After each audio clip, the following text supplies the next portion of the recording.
Olá pessoal, tudo bom? Vamos testar novamente esse headphone, vamos ver se melhora um pouco. Ele não fica exatamente onde deveria ficar, mas enfim, está um pouco melhor posicionado. Vamos ver o que acontece. Vou comentar hoje um pouco sobre.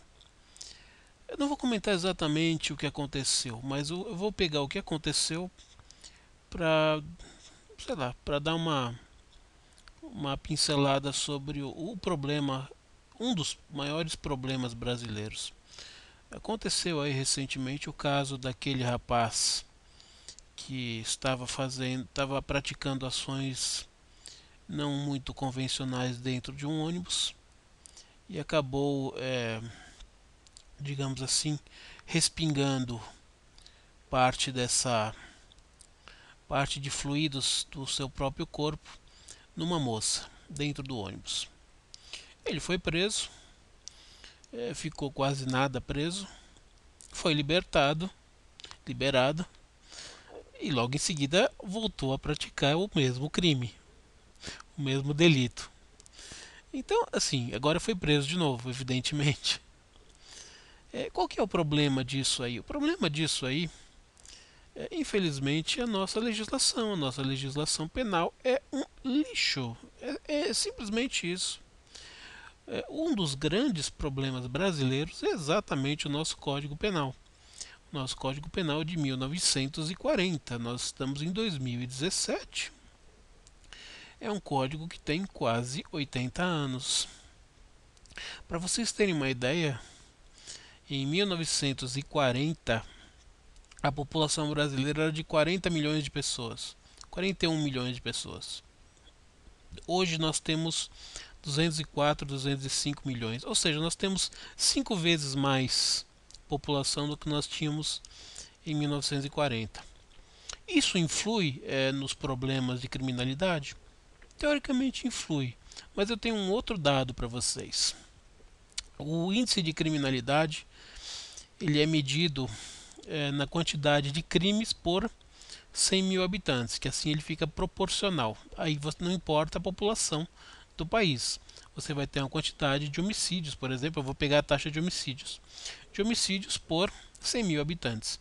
Então, em 1940, nós tínhamos uma taxa de 5 homicídios por 100 mil habitantes, certo? Guardem o número: 5 homicídios por 100 mil habitantes. Hoje nós temos 30 homicídios para cada 100 mil habitantes. Aumentou, vocês sabem, vocês conseguem fazer a conta de quantas vezes isso aumentou. De 5 para 30, são 6 vezes. A população aumentou 5 vezes, o índice aumentou 6 vezes. Vocês vão dizer, bom, então é proporcional. É proporcional? Então agora vamos comparar essa taxa de isso em números brutos equivale a uma taxa agora em 2016, 2017 entre 60 e 70 mil homicídios por ano. Essa é a taxa. O Brasil é o campeão absoluto de homicídios. Não tem ninguém na frente do Brasil. Podemos dizer que somos campeões mundiais em homicídio. Esse é um título que você acha interessante? Mas esse é um título brasileiro. Agora vamos fazer o comparativo. Aqui na América do Sul, a nossa taxa de 30 homicídios para cada 100 mil habitantes, ela é superada apenas pela Colômbia, um pouquinho mais, tem cerca de 33, 35, um pouquinho mais. A gente sabe que a Colômbia vive uma situação bastante complicada, porque quase um terço do seu território é controlado pelas Farc, aquela guerrilha maldita vinculada a todos os partidos de esquerda do Brasil, inclusive parceirona do PT, parceirona do PT e de outros partidos no Foro de São Paulo, vale dizer. E obviamente que somos superados pela Venezuela, que está com uma taxa de 45 homicídios para cada 100 mil habitantes e subindo, evidentemente, porque a Venezuela está chegando, se é que já não está numa guerra civil, está chegando a níveis de guerra civil. Se a gente for comparar então com outros países, vamos comparar com a Argentina. Que tal? Brasil, novamente, para ninguém esquecer, 30 homicídios para cada 100 mil habitantes. A nossa vizinha de baixo aqui, a Argentina, nossos eternos rivais no futebol, é entre 4 e 5, entre 4 e 5 homicídios por 100 mil habitantes. A Argentina hoje tem uma taxa de homicídios comparável à taxa de homicídios que o Brasil tinha em 1940, quando o Código Civil foi criado. Embora ele tenha sido criado em 1940, ele só entrou em vigor em 42. Mas isso é um detalhe. Um outro país, vamos falar do Uruguai. Seis homicídios para cada 100 mil habitantes. Vamos falar eu falei do Uruguai, né? Vamos falar do Paraguai. Paraguai, que é um país que não é muito considerado. O brasileiro não liga muito para o Paraguai. Ah, Paraguai, o que que serve? Ah, Paraguai é mambeiro, o pessoal só vai lá para pegar muamba. Não é um país que o brasileiro leva muito a sério. Pois é, o Paraguai tem 12 homicídios para cada 100 mil habitantes. É isso. Esse é o Brasil. Em números absolutos, quem está mais próximo do Brasil parece que é a Índia. Mas você tem que considerar que a Índia tem 1,2 bilhão de pessoas, nós temos 200 milhões de pessoas. Então, no comparativo da quantidade de homicídios por 100 mil habitantes, a Índia não chega a 5. Ou seja, a Índia com 1,2 bilhão de habitantes tem uma taxa de homicídio igual ao que o Brasil tinha em 1940, quando o Brasil tinha 41 milhões de habitantes. Esses dados são só para você entender qual que é o problema brasileiro. O problema brasileiro é muito simples. O nosso Código Penal ele está cada vez mais defasado, porque a legislação é fraca, ela não pune e ela estimula abertamente o crime. Esse fato que ocorreu é só o gatilho para que eu possa falar de uma coisa mais global e uma coisa muito mais perigosa, que é o homicídio, que é um crime muito mais agressivo do que o atentado violento ao pudor que o rapaz fez no ônibus. Aliás, atentado violento ao pudor que não existe mais, porque uma das revisões que houve no Código Penal, ele foi revisado algumas vezes, alterado algumas vezes, mas ele nunca foi totalmente remodelado. Uma das revisões que houve em 2009, 2010, tirou essa parte de atentado violento ao pudor e colocou como estupro. Então, o que era atentado violento ao pudor antigamente, agora é estupro. Enfim, é um crime muito menor do que um crime de homicídio. Eu estou pegando esse caso porque todo mundo ficou indignado. Você vê as pessoas falarem como é possível um negócio desse, né? Você está dentro do ônibus, vê lá o rapaz se masturba e, né, despeja os seus fluidos em cima de uma mulher. E aí, do dia seguinte, ou no mesmo dia, não sei, ele sai da cadeia e, obviamente, sai da cadeia e vai fazer de novo, vai cometer de novo o mesmo crime. Esse é o problema do Brasil. É só nisso que acontece? Não, não é só nisso que acontece. A gente tem agora, está praticamente para ser colocada já em liberdade, a Ana Carolina Jatobá. Vocês lembram da Ana Carolina Jatobá? Ana Carolina Jatobá, junto com o marido dela, como é que era o nome do marido dela? Alexandre Nardoni. Alexandre Nardoni. Foram condenados por atirarem a filha dele, ela era madrasta, do alto do prédio do sexto andar, acho que era o sexto andar, se eu não me engano. Ou seja, jogaram a menina Isabela, do sexto andar do prédio, do sei lá que andar do prédio, a menina morreu, foi condenada. Eles foram condenados ambos. Ela já está por quê? Porque tem a tal da progressão da pena. Você cumpre um terço, bom comportamento, atenuante, o cacete, a quatro, enfim. Ou seja, logo está na rua. Se não for em 2017, vai ser em 2018, já está na rua. E mais 1 ou 2 anos, aí é a vez do marido. Também vai pra rua. Ah, outro caso. Por que eu estou falando de casos famosos? Porque não adianta eu contar casos particulares meus que ninguém vai saber. Então eu estou contando casos que ficaram famosos, que assim todo mundo tem acesso, todo mundo sabe o que aconteceu.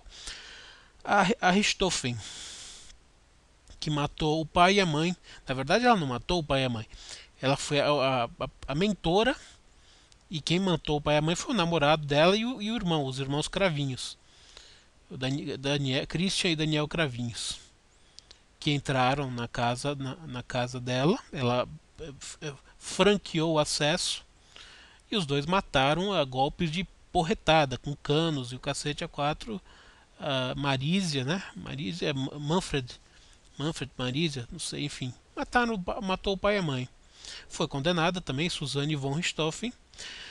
Se eu não me engano, ela já está naquele sistema de semiaberto.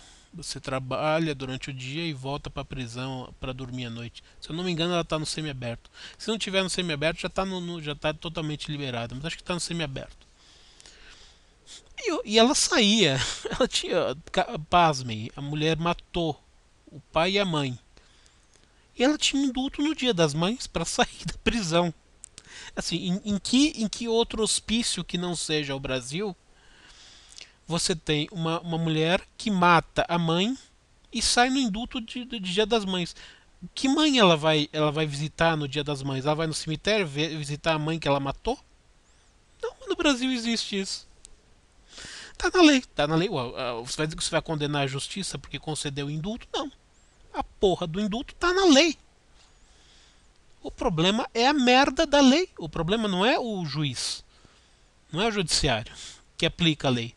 O problema é a lei. É isso.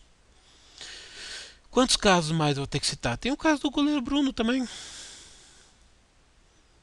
Que assim, o habeas corpus na legislação brasileira, ele é meramente, assim, ele tem algumas, ele pode ser utilizado em alguns casos, mas ele é meramente de interpretação do juiz. Então vai lá, concede o habeas corpus um juiz, ele vai lá e sai, o Bruno. Aí vai lá, começa a jogar num time lá da segunda ou terceira divisão de Minas Gerais. Aí a imprensa faz todo aquele barulho, o Bruno tá solto, que absurdo, cacete de H.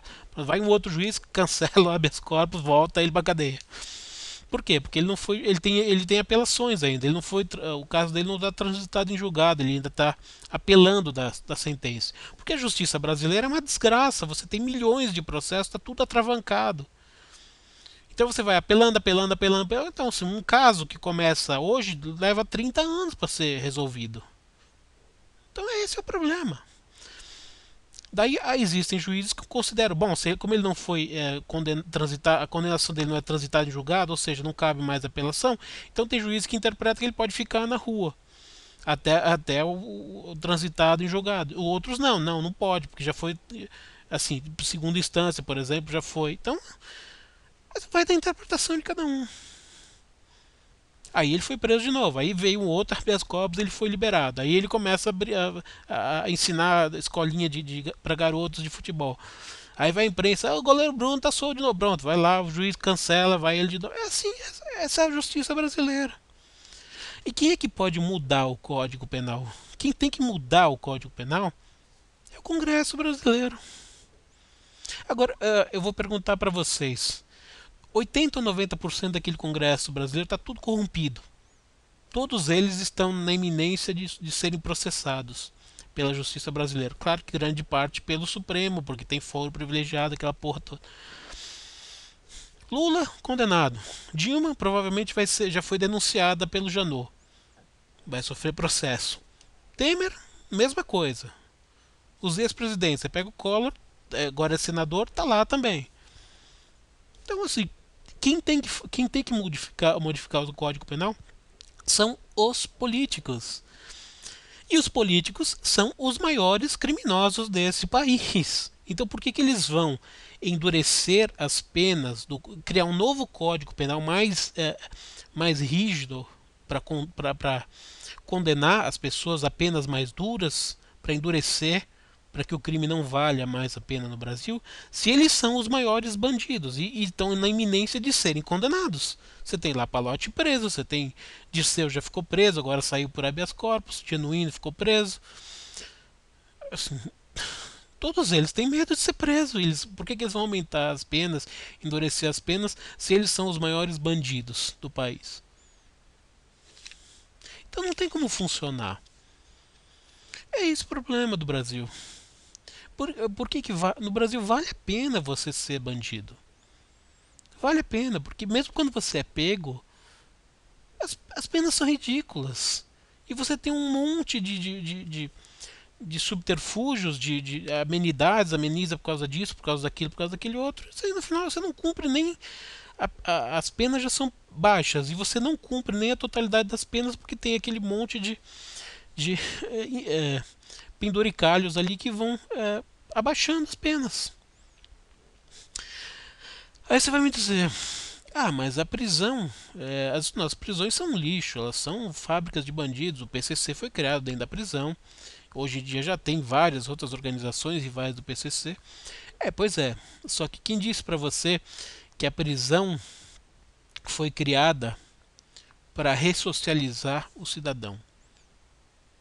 E isso é uma das coisas que a prisão deveria fazer. Só que isso é uma invenção recente. Se você puxar desde o começo, ou quando as prisões foram inventadas, o primeiro fator das prisões não é ressocializar o preso.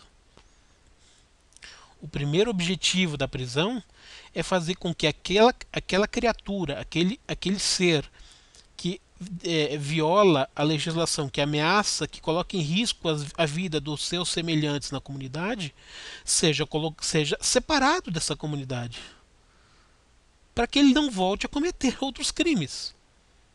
Esse é o primeiro objetivo da prisão. O primeiro objetivo é o seguinte: você matou 1, 2, 3, 10 pessoas, então você vai ter que ficar preso, sabe? Dependendo do país. Se você pegar um país mais radical, vai para pena de morte. Não precisa ser Estados Unidos, tem China também, tem vários outros países que tem pena de morte. Quer dizer, porque uma pessoa já matou, sei lá, 5 pessoas, eu vou pôr aquela pessoa na rua para quê? Para ela matar mais gente? Não, vou lá e mato ela. Assim, eu estou dando um exemplo, não estou falando nem a favor nem contra a pena de morte. Eu estou falando o seguinte: o princípio fundamental da prisão é você tirar aquele indivíduo de alta periculosidade, claro, sobretudo de alta periculosidade, para que ele não volte a delinquir, para que ele não volte a matar as pessoas, para que ele não volte a sequestrar, para que ele não volte a estuprar. Essa é a função da prisão. Em primeira instância, essa é a função. Uma vez lá dentro, o ideal seria que essa pessoa passasse por um processo psicológico de ressocialização para que ela volte para a sociedade e não volte a delinquir. Mas você tem casos no histórico da prisional que não tem solução. Nós tivemos no Brasil um caso muito famoso, que era o tal do Chico Picadinho. Acho que era o Chico Picadinho, se eu não me engano. Ou era o Bandido da Luz Vermelha, agora não lembro. A gente teve vários famosos aí. Que ele deu entrevista quando ele falou: vocês vão me soltar, eu vou matar de novo, porque essa é a minha natureza. Então como é que você faz com uma criatura dessa? Esse é um tipo de criatura que você não pode, não tem como você ressocializar uma pessoa dessa. Então, se você não tem como ressocializar uma pessoa dessa, você tem que manter ou você mantém essa pessoa afastada da sociedade pela vida toda, que é o que se chama de prisão perpétua, ou, dependendo da legislação de cada país, vai para uma pena de morte. Essa é a primeira função da prisão. É você isolar aquele indivíduo perigoso para a sociedade para que ele não volte a causar danos às pessoas da sociedade. Esse é o primeiro fator que ninguém fala. A esquerda toda, esses safados aí desses partidos de esquerda, que ficam falando que as prisões estão superlotadas, coitados, vamos soltar todo mundo, cacete. Só que eles andam todos de guarda-costas, né? O Freixo, o tal do Freixo, que é o maior amigo dos bandidos, o maior defensor de bandido que existe, anda com 10 seguranças, né? Seguranças ainda que são cedidos pela polícia do estado lá do Rio de Janeiro.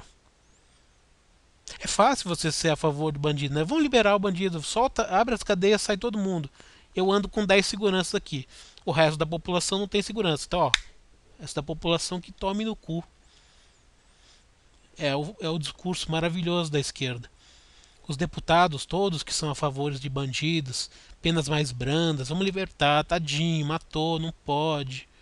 Não pode prender, vamos soltar todo mundo. Todos eles com guarda-costas armados. E o povão, claro, o povão não tem acesso a guarda-costas. Então o povão vai morrer de novo.